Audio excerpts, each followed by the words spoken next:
May plano ka bang bumili ng ND filter para sa camera mo? So, sakto. Meron ako dito.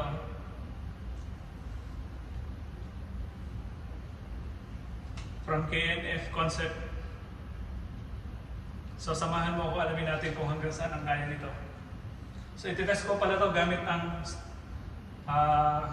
Sony A7 IV. Ang lens is gagamit tayo ng zoom lens. By the way guys, kapag bibili pala kayo ng ND filter, isa sa titingnan nyo yung size ng lens niya. Katulad nito 77.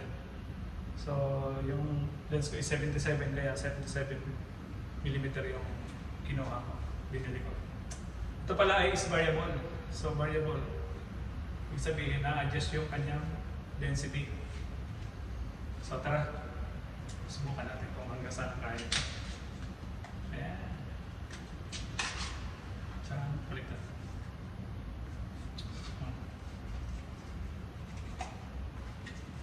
Madalas ginagamit ito kapag mag-shoot ka ng exposure. So ayan.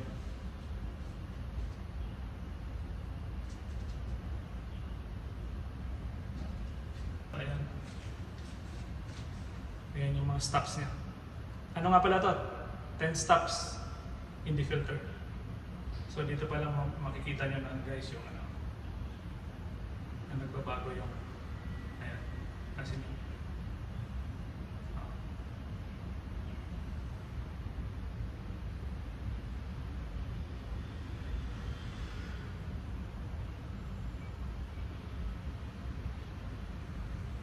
so pagkakalam ko, ang pinakang purpose nitong ND filter is i-lessen yung lights na pumapasok sa sensor ng ating camera.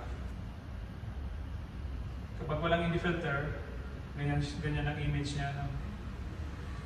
Shutter speed 200, aperture f4 sa gitna ng lens ko, tapos ISO 50. Kapit natin itong ND filter, tingnan natin kung titingnan na lang natin dito guys yung yung kung hanggang saan ang kaya nitong ND filter na ito. Hindi ko na isa-isahin yung first step kasi guide lang naman tayo para. So ayan. So yan, pag meron, paano natin? Take shot tayo. Ayan. Madilim na talaga siya.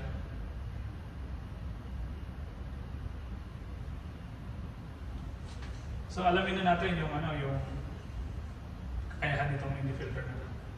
So para malaman natin is isagad natin yung sa maximum 10 stops.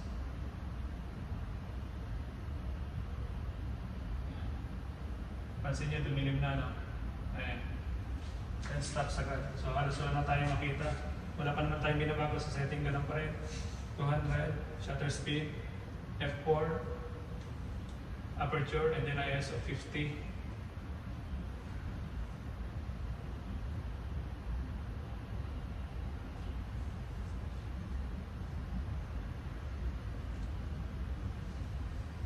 Alamin natin kung hanggang saan ang kaya nito, yung pinaka So ang i-adjust lang natin dito is yung shutter speed.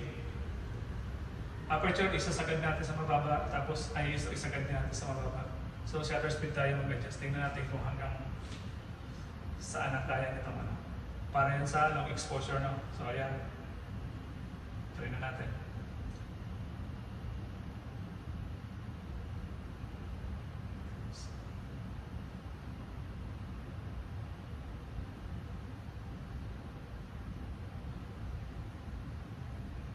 $200, 160, madilim pa rin. 125, madilim. 100, madilim. 80, 100, madilim. 60, madilim. 50, 40, 30, 1/25, 1/20, 1/15, 1/13, ganun pa rin, madilim pa rin. 1/10, 1/8, 1/6, 1/5, 1/4, 4. 1/3.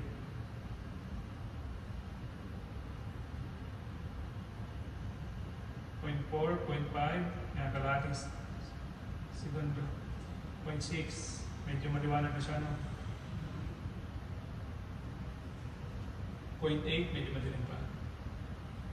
1 second, madilim. 1.3, 1.6, 2, 2.5. Sa tingin ko, 3.2. Tuloy natin isa pa. 4, kahit 4, hanggang 4. 5. 5, medyo exposed na siya ng konti. So, ayan, 4. 4 lang ang, ang pinakang sagad nila. Pinakang sagad nila. So, ayan. Pa tayo isa.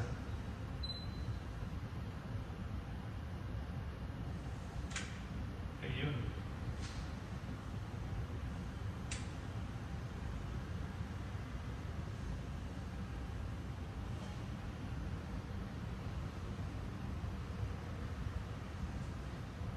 So kung halimbawa naman,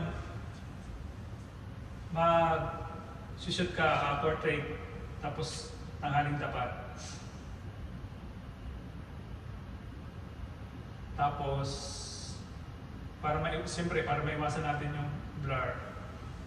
So dapat yung shutter speed natin is tataasan natin. No? So ibalik natin siya sa 200.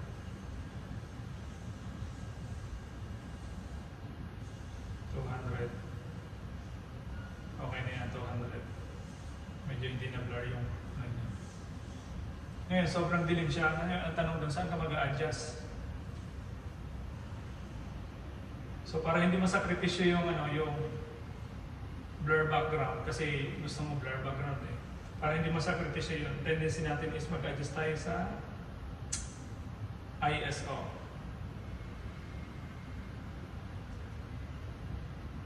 Tingnan din natin kung hanggang saan ang naka-maximum siya, tapos ISO hanggang saan, no? Tingnan natin. Puro ano lang, ang testing lang natin dito is kung hanggang saan yung limit niya. Kaya naka-maximum yung ating density neutral ND filter.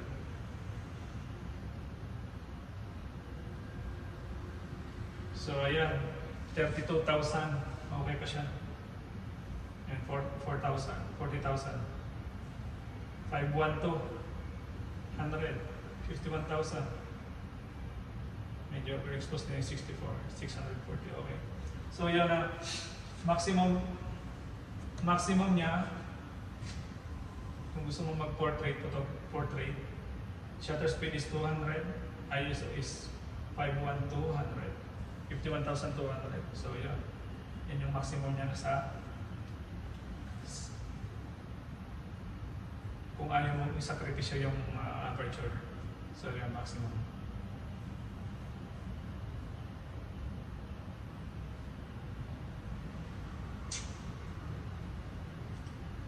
Doon naman tayo sa sa advantage ng na variable ND filter. No?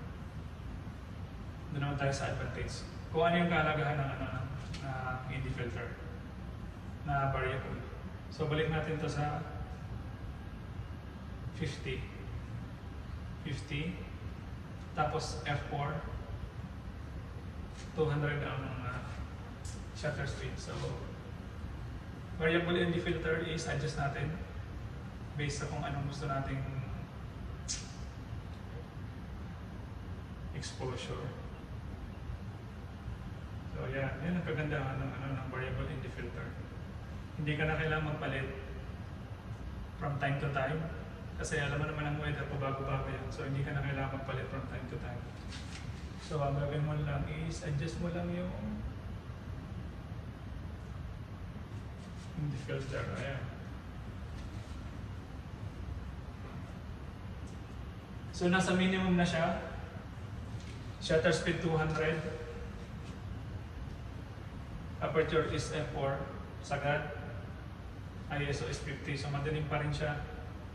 Pero nakasagad na yan sa minimum. Madilim pa rin. Ngayon, ayaw mo pa rin isakripisyo yung ano, yung aperture. So sa ayos, so ka na mag-adjust ulit. Tingnan natin kung yung dati is 51,200. Tingnan natin kung ilan ang ano. Sobrang noisy na yun, yung 51,200. No? So dito tingnan natin na ayos. Yung 500, 600. Overexposed. So yeah, 640 minimum setting ng ND filter. Shutter speed 200, aperture f4, ISO 640. So yun, yan ang kagandahan ng ND filter. Kaya mo mag-shoot sa tanghaling tapat nang hindi na sakripisyo yung image sa yung aperture, yung blur background. So yun. So sana makatulong to sa inyo kapag bibili kayo ng ND filter. So kung gusto niyo rin bumili ng ano ng KNF concept na ND filter, medyo mura lang siya kumpara sa iba, no? At yung output niya is okay naman. So hindi ako nagsisisi na binili ko to, ano? Sana makatulong to. So basta kapag bibili kayo ng ND filter, para hindi kayo magastusan kasi medyo mahal din ang ND filter, lalo na yung ito ang bili ko dito is nasa 900 NT. So kung halimbawa 900 NT 10 stop na to, halimbawa kung meron kang, kung every stop ang bili mo is times 10 yan, so mahal masyado. Variable, okay na, panalo na.